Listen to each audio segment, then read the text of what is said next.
Hinahanap mo? Anak mo?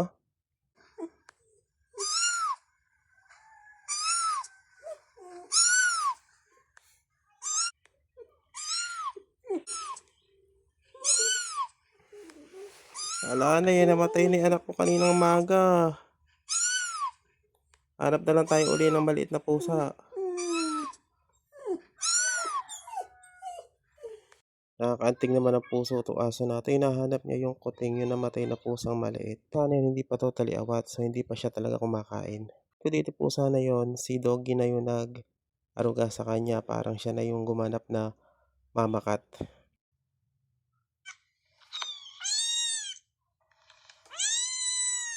Kanina parang may hinahanap siya. Hindi niya alam na namatay na si Little Cat.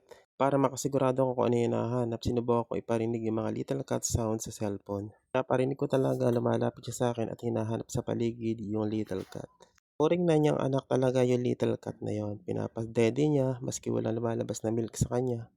Umiiyak pa yung aso namin kasi yung anak-anakan niya maliit na kuting namatay. Di namin alam kaninang umaga namatay siya.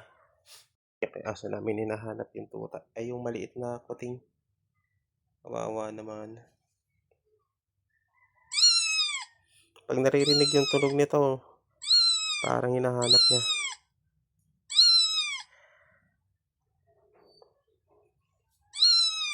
Ayun na, hinahanap niya. Ala na yung anak-anakan mo, namatay na.